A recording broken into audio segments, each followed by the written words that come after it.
बिस्मिल्लाहिर्रहमानिर्रहीम। अस्सलामुअलैकुम दोस्तों, नई वीडियो में खुश आमदीद। दोस्तों, पाकिस्तान के खिलाफ इसराइल के साथ मिलकर पाकिस्तानी सहाफियों की घिनौनी साजिश से पर्दा उठ गया है।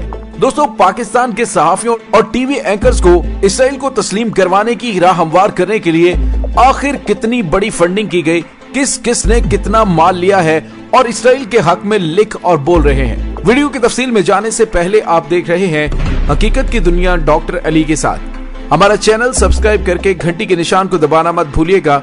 इस वीडियो को ज्यादा से ज्यादा फेसबुक, व्हाट्सएप और सोशल मीडिया पर शेयर जरूर करें। शेयर और लाइक करने के साथ साथ कमेंट बॉक्स में पाक फौज जिंदाबाद, पाकिस्तान पाइंदाबाद और पाकिस्तान के गुमनाम हीरोज को सलाम का नारा कमेंट जरूर कीजिएगा। दोस्तों, पाकिस्तान के खिलाफ वैसे तो 1947 से लेकर आज तक साजिशों के जाल दुश्मनों की जानिब से बुने जा रहे हैं, लेकिन सबसे ज्यादा बदबख्त लोग वो हैं जो उन साजिशों के आलाकार बनते हुए पाकिस्तान में रहते हुए पाकिस्तान के दुश्मनों का साथ देते हैं और वतन अजीज को नुकसान पहुंचाने की कोशिश करते हैं।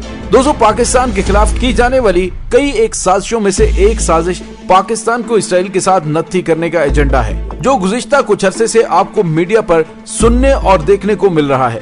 दोस्तों, ये यकीनन हैरत की बात नहीं है, क्योंकि गुज़िश्ता कई महीनों से बाकायदा मंसूबाबंदी के तहत अमरीकी सफारत खाने ने डोनाल्ड ट्रंप के दामाद और सहूनियों के सबसे बड़े हामी जैरेड कुशनर के हुक्म से पाकिस्तान और जनूबी एशिया के कुछ ममालिक में सहाफियों, टीवी एंकर्स और बड़े बड़े अखबारात के साथ मुंसलिक कॉलम नवीसों को बाकायदा वजीफा अदा किया गया है और एक मुहतात अंदाजे के मुताबिक इस कुल वजीफे की रकम 500 मिलियन रुपए के लगभग बताई गई है। और दोस्तों, पाकिस्तान में किस किस ने कितना कितना माल कमाया है, इन तमाम तफसीलात के हवाले से हम आज की वीडियो में बात करेंगे। मेरी अपने अजीज हमवतनों से गुजारिश ये है कि आपने इस वीडियो को ज्यादा से ज्यादा लाइक और शेयर करना है। दोस्तों, इन तमाम शख्सियात को सिर्फ इसलिए पैसा दिया गया ताकि वे अपने टीवी ड्रामों में और अखबारात में इसराइल जैसी खूनखार, कातिल और जाली रियासत के लिए अपने अपने ममालिक में नरम गोशा पैदा करें। और दोस्तों, अब मुसलसल पाकिस्तान में एक के बाद एक बिल्ली थैले से बाहर निकल रही है। अब तमाम पाकिस्तानियों को ये समझने के लिए बिल्कुल भी परेशानी नहीं होनी चाहिए कि आखिर माजरा क्या है और इनके पीछे कौन है। दोस्तों, 3 दिन पहले 8 दिसंबर को जावेद चौधरी साहब, जो पाकिस्तान के एक मारूफ कॉलमिस्ट हैं और टीवी एंकर हैं, उन्होंने बहुत मुहारत के साथ पाकिस्तान को इसराइल के साथ नरम गोशा पैदा करने की कोशिश करते हुए हकायक को तोड़ मोड़ कर पेश किया। इससे पहले मुबशर लुकमान साहब भी इस तरह की कोशिश कर चुके हैं। और दोस्तों, जावेद चौधरी ने हकायक को तोड़ मोड़ कर पेश करने के साथ साथ पाकिस्तान की बावकार और शुजा कौम को बुज़दिल और डर जाने वाली करार देने की कोशिश की। हकीकत यह है कि इसराइल की 50 साल तारीख का मुताला करें तो इसराइल मुसलसल शिकस्त खा रहा है और इस बात का एतराफ खुद सहूनी खुफिया एजेंसी के आला ओहदेदार ने 2018 में इसराइल के टीवी चैनल पर गुफ्तगू करते हुए किया है।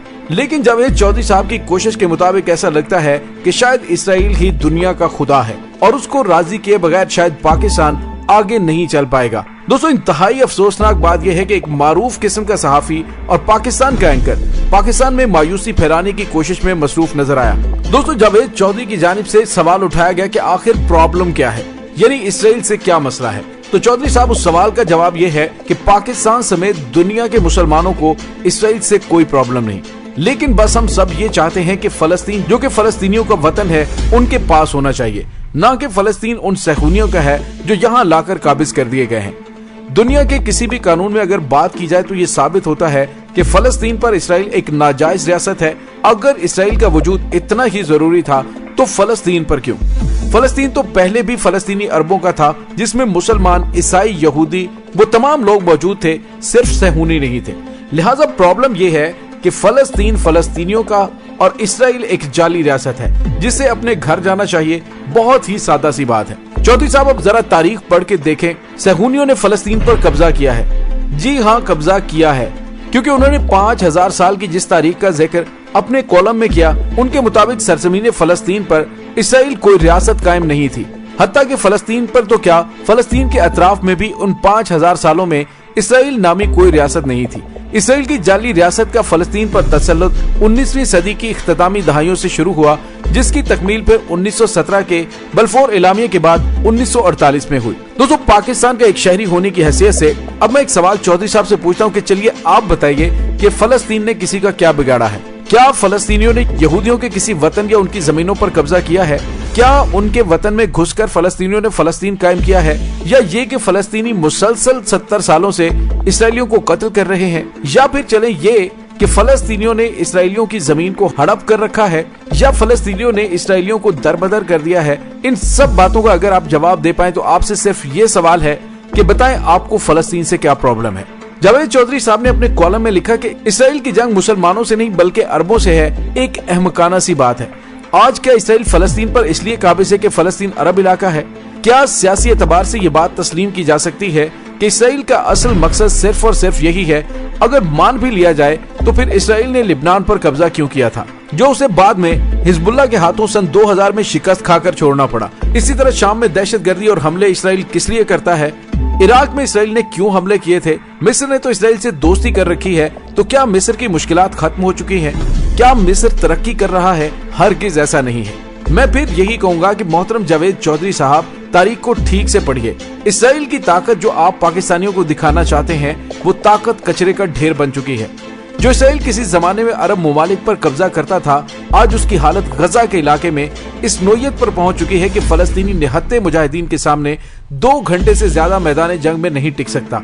और आप हम पाकिस्तानियों को इसराइल से डरा रहे हैं। पाकिस्तान को ये फख्र और एजाज हासिल है कि हमारे हवाबाजों ने इसराइली जहाजों को मार गिराया है। इसराइल हमसे खौफ खाता है, हम क्यों इसराइल के साथ नत्थी हो जाएं? इसराइल एक गासिब और जाली रियासत है।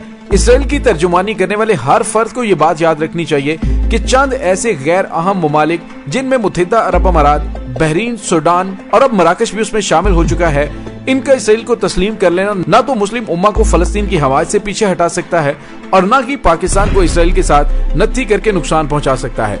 हकीकत यह है कि इसराइल के लिए नरम गोशा हमवार करने वाले अनासर फलस्तीनी अवाम के जख्मों पर नमक पाशी करते हैं, वहीं पर साथ ही साथ पाकिस्तान की नजरियाती बुनियादों को भी खोखला करने का घनौना जुर्म सरंजाम दे रहे हैं।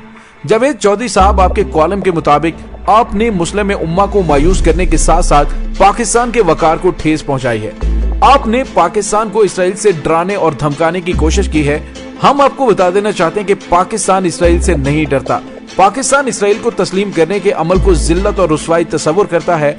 फलस्तीन की हमायत बानिए पाकिस्तान हजरत कायद-ए-आज़म मोहम्मद अली जिन्ना ने की है और हम फलस्तीन के साथ रहेंगे, यही हमारा इफ्तिखार है। किसी को हरगिज इजाजत नहीं दी जाएगी कि वो पाकिस्तान के वकार को खराब करे, चाहे वो सहाफी हो या कोई नाम नेहाद दानिश्वर। वज़ीर आज़म पाकिस्तान इमरान खान ने और मुसल्लह अफवाज के सिपा सलार जनरल कमर जावेद बाजवा ने बड़े ही वाज़े तौर पर पाकिस्तानी कौम की तर्जुमानी करते हुए बता दिया है कि पाकिस्तान इसराइल को किसी सूरत भी तस्लीम नहीं करेगा जब तक फलस्तीनियों को उनका वतन नहीं दे दिया जाता।